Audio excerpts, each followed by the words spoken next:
Hello बच्चों, आज हम क्लास 12 का भौतिक विज्ञान का जो सेकेंड पार्ट है उसका एक बहुत महत्वपूर्ण टॉपिक लेकर आए हैं। संपर्क में रखे दो पतले लेंसों की संयुक्त फोकस दूरी। ये वो टॉपिक है जो प्रत्येक वर्ष पूछा जाता है। हम इस टॉपिक को आज अच्छे से क्लियर करते हैं।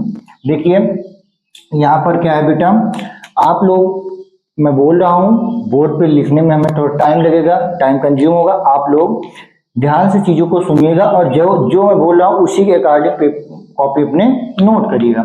जैसे सबसे पहले आप लिखेंगे कि माना दो पतले लेंस L1 और L2 हैं, ठीक, जिनकी फोकस दूरी F1 तथा F2 है।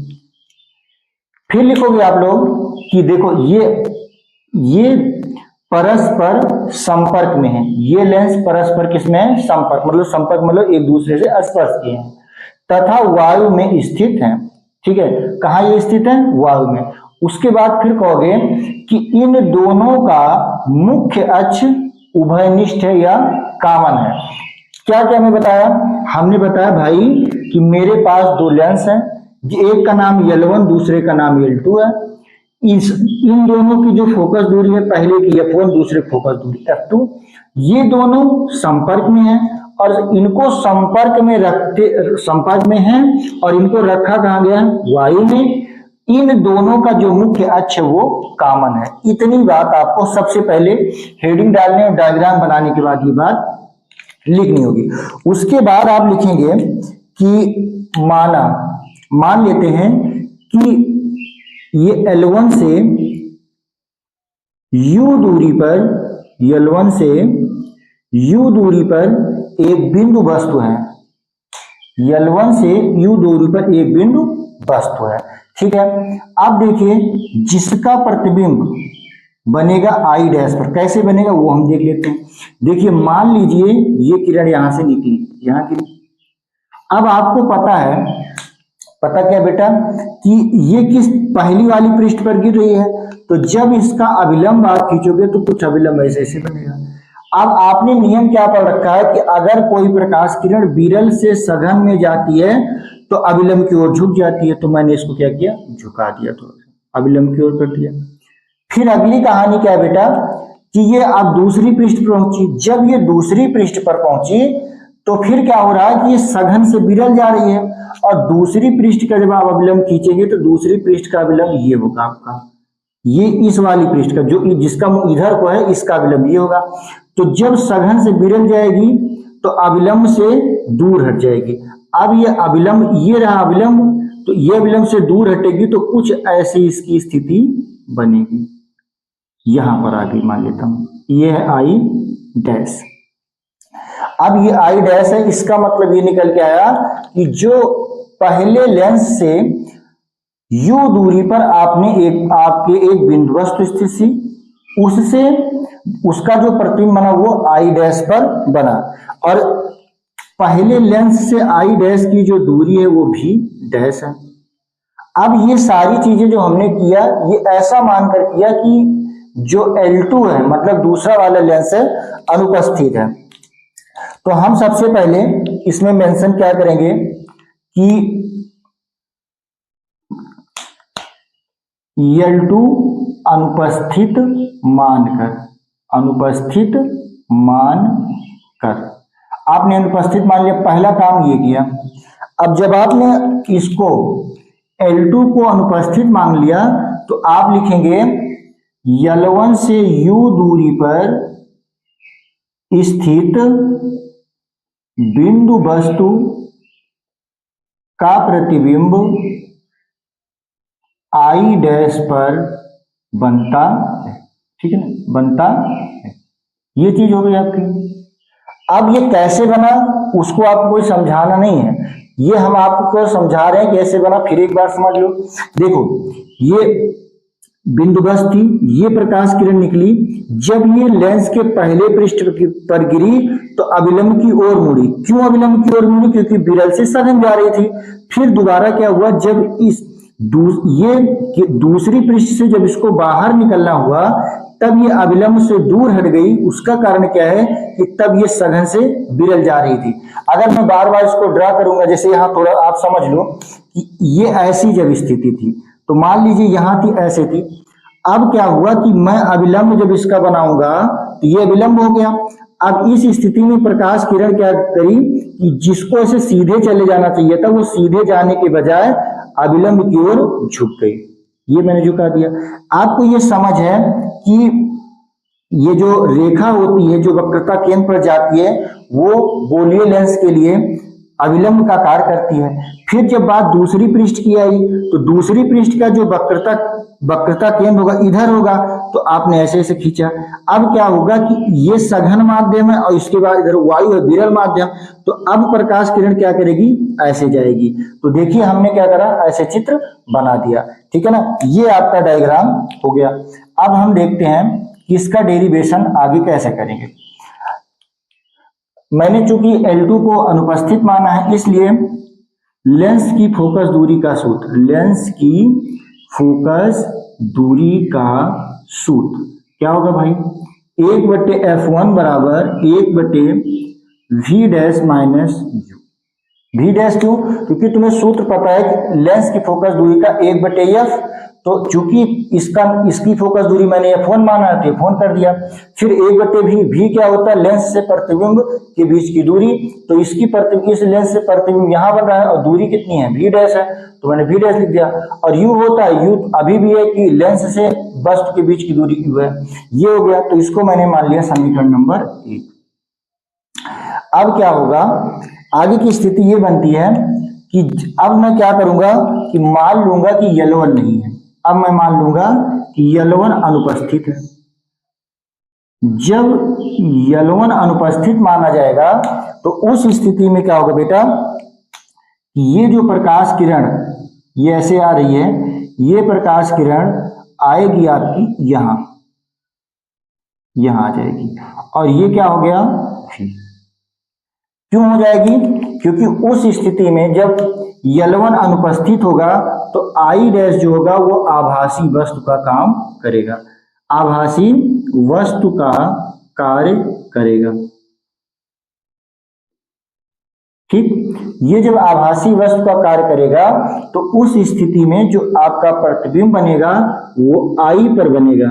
ठीक है, अब मैंने लिख दिया दूसरे लेंस से प्रतिबिंब के बीच की दूरी भी है। तो अब इस स्थिति में वे लेंस की फोकस दूरी का सूत्र लिखते हैं। लेंस की फोकस दूरी का सूत्र जब आप लिखेंगे तो 1/f2, क्योंकि मैं अब किसकी बात कर रहा हूं, दूसरे लेंस की, तो f2 कर दिया। भी प्रतिबिंब की स्थिति क्या है, भी है, माइनस अब क्या है कि चूंकि ये वस्तु है और ये लेंस है, उसके बीच की दूरी को भी मैं v डैश ही मानूंगा। क्यों मानूंगा, उसका कारण क्या है कि ये बीच में जो थोड़ा सा दूरी है उसको हम नगण्य मान लेते हैं, क्योंकि हम ये कहते हैं कि इस I डैश से जितनी दूरी L1 की है उतनी ही दूरी किसकी है, L2 की। तो इसलिए I डैश और L2 दूसरे लेंस के बीच की दूरी को भी मैंने v डैश मान लिया, लिखा। समीकरण नंबर 2। अब समीकरण 1 और 2 को जोड़ने पर जब आप जोड़ देंगे तो इसमें ये और ये कट जाएगा और आंसर आपका आ जाएगा कि 1/v माइनस 1/u बराबर 1/f1 प्लस 1/, इसको मान लेते हैं समीकरण नंबर 3। फिर आप लिखिएगा यदि इन दोनों के स्थान पर, यदि इन दोनों के स्थान पर एक लेंस लें जिसकी वस्तु से दूरी u, वस्तु से दूरी क्या है, u है, तथा प्रतिबिंब से भी एवं फोकस दूरी f हो तो, फोकस दूरी f हो तो 1/f बराबर 1/v माइनस 1/u। ये समीकरण नंबर 4 हो गया। अब समीकरण नंबर 4 को हम क्या करेंगे, 3 और 4 से तुलना करने पर, समीकरण 3 और 4 की तुलना, जब आप तुलना करेंगे तो ये हो जाएगा 1/f बराबर 1/f1 प्लस 1/f2। इसको f बराबर आप लिख सकते हैं f1 f2 बटे f1 प्लस f2। ये आपका बन गया समीकरण, ठीक है ना। ये मेन समीकरण आपका हो गया, ठीक। अब इसको एक बार हम फिर से देख लेते हैं, और इसमें कोई बहुत कठिन नहीं है बेटा कि बहुत कठिन हो, इसको बार बार हमें समझाने की जरूरत हो। अगर आप ध्यान से देखेंगे तो एक ही बार में आपको क्लियर हो जाएगा, ठीक है। अब हमारे पास चूंकि लिखने के लिए जगह नहीं है तो हम इस चित्र को क्या करते हैं, इरेज करते हैं।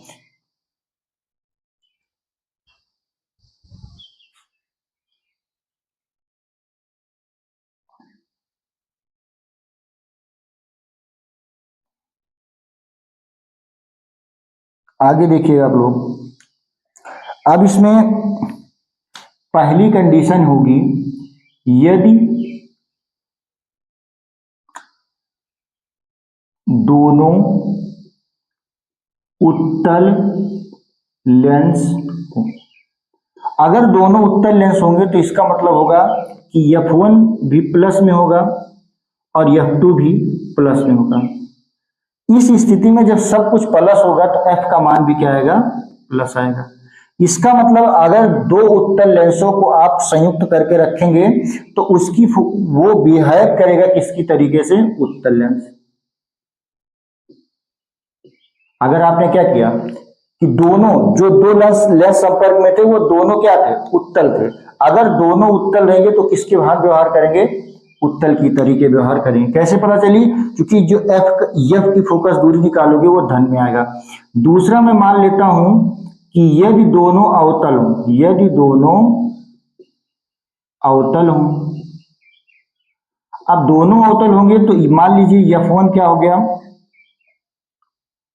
ये भी निगेटिव, और f2 क्या हो गया, ये भी निगेटिव, दोनों क्या हो गए, निगेटिव हो गए। अब आगे ध्यान दीजिएगा कि f जो होगा वो क्या होगा। यहां देखो, मान लीजिए यहां माइनस हो यहां माइनस, तो माइनस और माइनस गुणा प्लस, लेकिन नीचे माइनस माइनस होने की वजह से जो आंसर आएगा वो क्या आएगा, माइनस में। इसका मतलब ये किसकी तरीके व्यवहार करेगा, अवतल लेंस के तरीके से। अब इसमें क्या है बेटा, कुछ चीजें हमें और ध्यान देना है। तीसरी स्थिति में बताता हूं, तीसरी स्थिति ऐसी है कि मान लो जब एक उत्तल हो और एक अवतल, एक उत्तल और दूसरा क्या हो गया, अवतल, तो f1 जो होगा वो धनात्मक होगा और f2 जो होगा वो ऋणात्मक होगा, ठीक। अब हम इसको सॉल्व करते हैं। जब हम इसको सॉल्व करेंगे तो उस स्थिति में आएगा क्या, इसको देखना महत्वपूर्ण होगा। मैं ऐसे इसको सॉल्व करता हूं, यहां पर यह बराबर, मैं इसको f1 को मान लेता हूं प्लस में है तो ऐसे रहने दूं, लेकिन f2 को मैं माइनस में मानूंगा। इस प्रकार f1 प्लस में और ये क्या हो गया, माइनस f2 हो गया, ठीक। अब f बराबर क्या आ जाएगा, माइनस f1 f2, फिर ये f1 माइनस f2। अब चूंकि हम क्या करेंगे, माइनस ऊपर है, मैं नीचे माइनस कॉमन ले लूंगा तो ये हो जाएगा f2 माइनस f1, तो माइनस माइनस कट गया, f1 f2 बटे f1 sorry f2 minus f1, ये समीकरण हमारा बना। अब यहां पर भी तीन स्थितियां उत्पन्न होंगी, क्या बनेगी कि f1 is greater than f2। अगर f1 f2 से ज्यादा होगा तो उस स्थिति में मैं मान लेता हूं कि f1 है 4 और f2 है 2। जब आप ऐसा करेंगे तो f का जो मान आएगा वो आएगा ऋणात्मक। कैसे ऋणात्मक आएगा, क्योंकि आप देखो जब 2 में से 4 घटाओगे तो आएगा माइनस में, जो भी आंसर आएगा वो माइनस में आएगा। जैसे मैं कर भी देता हूं, 4 गुणे 2 किया और f2 जो है 2 और माइनस ये 4 किया, तो 4 दूनी 8 और यहाँ आ गया -2, जब काटोगे तो 4 आएगा। और फोकस दूरी माइनस आने का मतलब होता है कि अवतल लेंस की तरीके ये व्यवहार करेगा। अब आगे बढ़िए, अगर हम आगे बढ़ते हैं तो दूसरी स्थिति लेते हैं। दूसरी स्थिति भाई क्या है? दूसरी स्थिति ये होती है कि आप F1 जो हो, F2 अब बड़ा हो, F1 छोटा हो।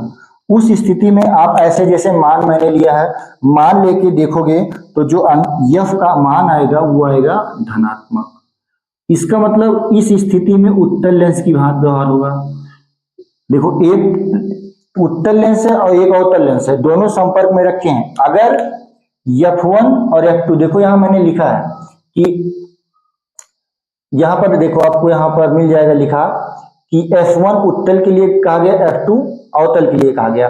ऐसी स्थिति में अगर क्या हुआ, F1 का मान ज्यादा हुआ F2 से तो अवतल, और अगर F2 की स्थिति, इस दूसरी स्थिति में अगर F2 का मान ज्यादा हुआ F1 से तो उत्तल।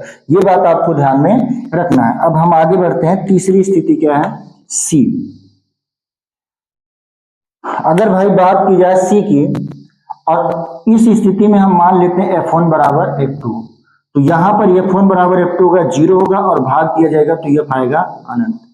इस स्थिति में एक समतल प्लेट की भांति ये दोनों लेंस व्यवहार करेंगे। इतना इस टॉपिक में ये देखना था। और साथ में ही अगर आपसे कहा जाए कि संयुक्त क्षमता, संयुक्त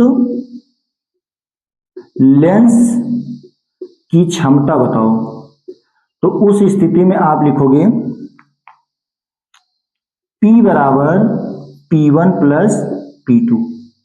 इसका मतलब कि P1 क्या है? पहले लेंस की क्षमता, P2 क्या है? दूसरे लेंस की क्षमता, और P क्या है? संयुक्त लेंस की क्षमता।